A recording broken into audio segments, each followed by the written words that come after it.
fall of O Block in 2026 is sadder than you think. And that is not sad in the way people use that word when an era quietly fades. That is sad in a way that only hits once the full picture comes into focus. Because when most people talk about the fall of O Block, they stop at the surface. They point to the violence slowing down. They point to the security gates and the renovations. They point to the artists leaving, the money moving out, the block losing its grip on the culture. But none of that is the real tragedy. The real tragedy is what was underneath all of it. An entire generation, a real community. A neighborhood that built one of the most powerful sounds in the history of hip-hop and paid for that with the lives, freedom, and futures of the very people who lived it. By 2026, nearly every single person who made O Block what it was is either dead in federal custody or permanently gone. The most famous rapper from the block was killed 1 week after dropping his debut album. The guys who were out here getting money and trying to hold the block together got hit with federal racketeering charge and are now serving life sentences for the murder of FBG Duck. And the biggest commercial success the neighborhood ever produced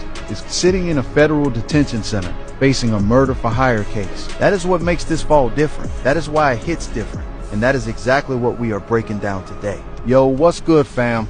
Welcome back. Behind every drill record that borrowed the language and the pain of one housing complex on Chicago's South Side, there was a community that the world consumed but never truly understood. Today, we are going deep into the real story of O Block's fall.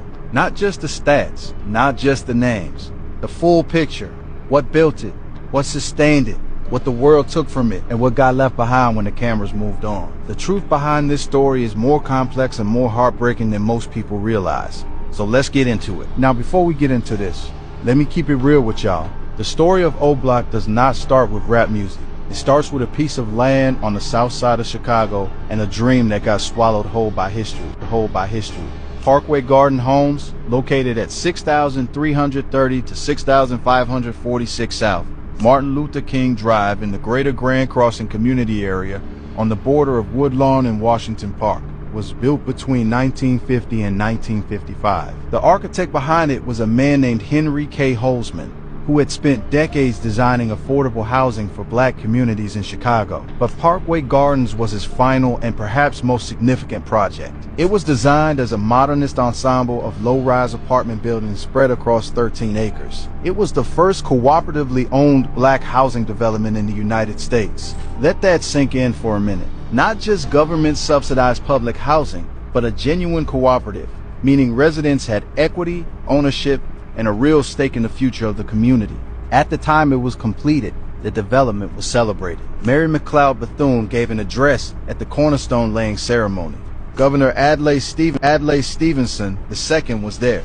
Chicago Mayor Martin Kennedy attended. Advocates praised the modern heating, updated appliances, and spacious units. It was a genuine symbol of black upward mobility in an era when redlining had pushed black families into overcrowded pockets of Chicago's South Side during the Great Migration. Among its early residents was a young girl who would eventually become First Lady of the United States, Michelle Obama. That same block that the world later called one of the most dangerous in America was once the kind of community that the future First Lady grew up in. That contrast alone tells you everything about what happened to this neighborhood over the decades. This was not a place born from neglect. It was born from ambition and community pride. And it got failed by every institution that was supposed to protect it. But here is where it gets real. The promise of Parkway Gardens slowly collapsed under the weight of systems that were never designed to let it survive. By the 1970s, the cooperative ownership structure had dissolved, and the Federal Department of Urban Development took over management. A decade later, it shifted to private ownership, and investment in maintenance never arrived. Buildings decayed, elevators stopped working. The crack epidemic hit the South Side in the 1980s, and with mass incarceration rising and jobs disappearing, the ladder of opportunity Parkway Gardens was supposed to represent had been quietly yanked away. By the early 2000s, the complex was considered relatively stable.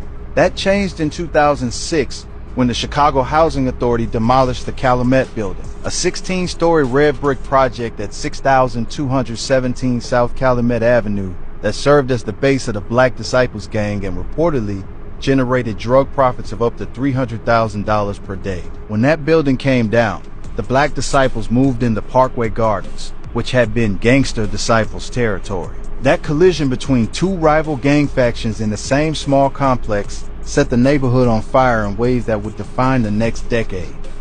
Now, this is where we got to address the name, because the name O Block is not just a street name, it is a memorial. In the summer of 2011, a 20-year-old Black Disciples member named O.D. Perry was shot and killed near the complex. His friends renamed the block in his honor. Before that, the 6,400 block of South King Drive had been known locally as YIC City, but the name O Block stuck because it carried weight. It was a blood name, born from grief. Between June 2011 and June 2014, Parkway Gardens recorded more shootings than any other single block in all of Chicago. 19 people were shot and killed in that 3-year window. Dozens more were injured. The victims were overwhelmingly teenagers and young adults. The battles were between O Block's Black Disciples and the rival Gangster Disciples sets on 63rd Street, particularly a faction known as Tuckerville. That rivalry between O Block and Tuckerville would eventually go from the streets to the music, from the music to the internet, and from the